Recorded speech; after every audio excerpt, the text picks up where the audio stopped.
Join me as I'm about to encounter the biggest mechanical challenge of my life, the Porsche Boxster. And the whole story started from a coolant leak under the water pump just right over there.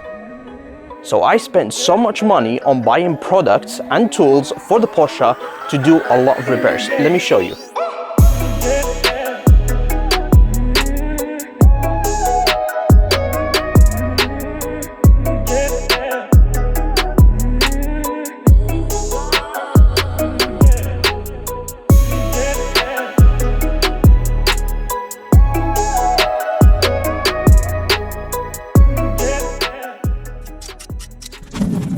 Okay, so it's not journeying a lot because I think this is closed, so let me open it. Yeah, now we're talking. Now it's journeying. I'm glad I got a large bucket because the splashes everywhere. You see, you may think I'm overdoing it with the bucket, but I'm not. The ignition is on, and I have on high and on 1 the fan that will allow radiator from the coolant to go back down, I think, something like that. I read about it.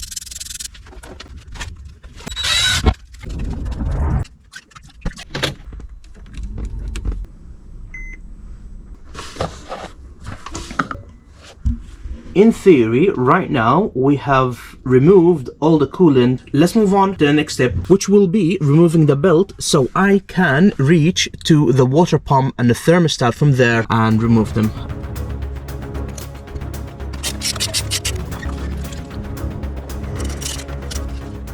So those 2 screws, they are the long screw. They go here and here. That's why I marked them, so I can know where they go.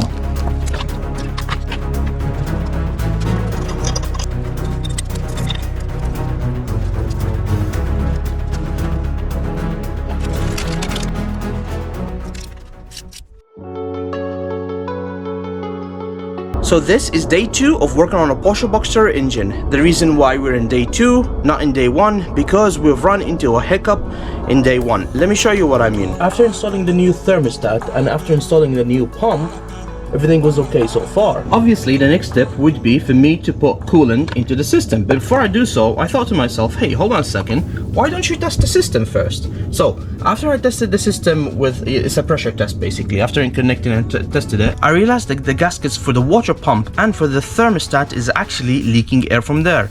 And it was just bubbling air and some old fluid.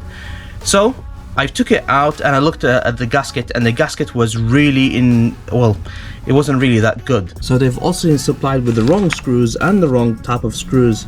You see, this will rust anyway, and it's the wrong length of screw anyway. So I got new ones from Porsche, genuine. But let me show you the difference between gaskets. For example, this is genuine gasket, this is not a genuine gasket. You can see this one has a lip, but the lip is not that big. It's really small, but over here you can see it's a large lip here, so that's gonna seal better. This one not so good. So let's put the new screws, the new gasket, and then test and see if we still have a leak. It's weird because this is made in Germany apparently.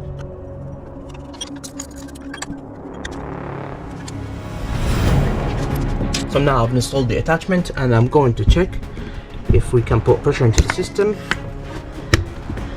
Oh my god, I think it's holding. I think it's holding up. Let's go under the car and check. Come on.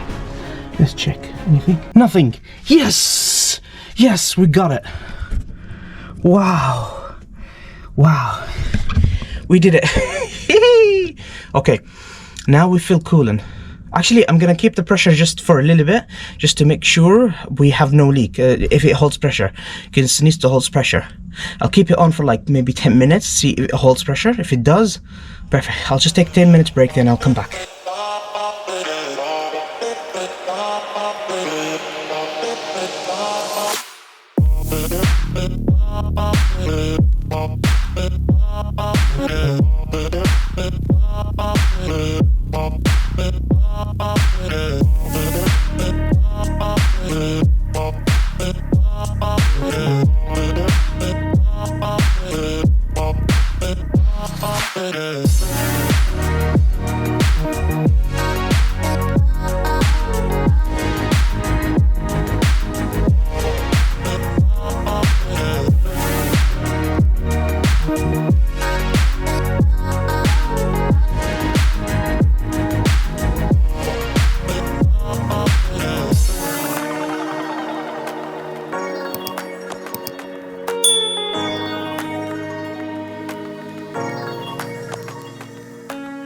So I'm going to wait and see if we can keep the vacuum that low and see, because if it does stay that low, that means we have no leak, just to confirm before we fill with the new coolant. In the meantime, let's fit the belt.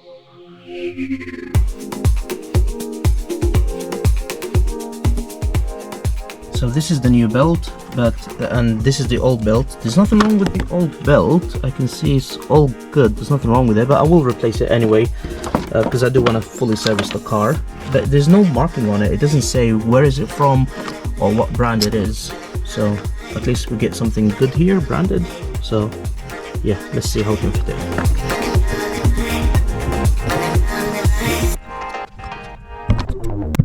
Wow, no way I just did that. Did I just do it right? First time ever in my life.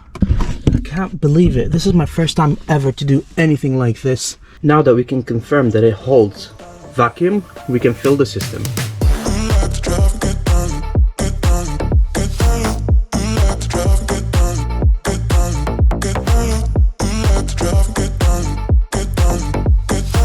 The method of doing this is much quicker than filling, the reservoir, and then after that go for a drive or turn on the car and wait for it to warm up and then remove air bubbles and then fill it again and then turn it on and turn it off and on and off and whatnot. This is just a simpler way, removing all the air, put in all new coolant. I may have to turn on the car for a little bit and maybe top up a little bit, but that is it. By the way, I have never ever done any of this in my life. This is my first time ever to do any of this. It's exciting. I'm not gonna lie to you.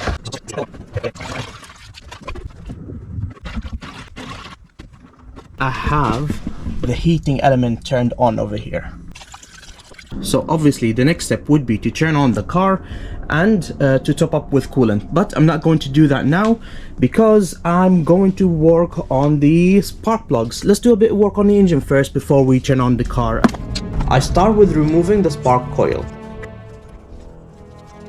and here you see me removing the spark plugs. It looks like it hasn't been changed for so long.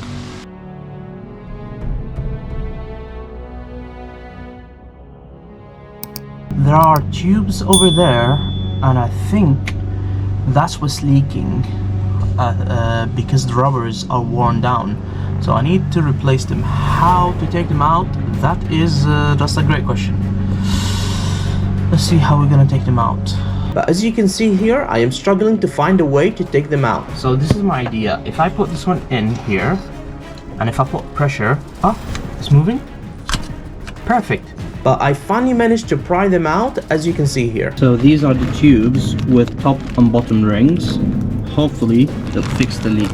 Now it's time to install the new spark tubes, and you can see me here pushing hard on them to seat them in. However, this is where things started to go wrong for me. You can see that the tubes are not seated all the way in. So one idea that I had is that if I install the spark coils back and tighten them equally, it should seat the tubes properly. Unfortunately, after trying that, even though it does seat them in, it is not all the way in, as you can see here. At this point, I started to assume that this was how it was supposed to be. So I installed the new spark plugs and torqued them. Then I carried on installing new tubes and spark plugs for the rest of the cylinders. I cleaned the whole side of the engine, and then I move on to the other side. This time I had the same issue and I could not stop thinking something was wrong. After doing some research, I realized they needed to sit all the way in. So I stopped what I was doing and I went on the internet to order some more parts to take the tubes out. Because now the tubes are stuck in and they could not go any further in, nor I can take them out. So now I am on day 3, and the reason why I am on day 3 because changing the spark tubes didn't actually go well. Well, the parts that they have sent are, I think, maybe the wrong parts or maybe the wrong rubber size, because the ones that came out of the car, which is these ones, are slightly smaller than the ones they sent. This one goes in and out smoothly. However, the one they've sent, it does not, and it's a little bit out.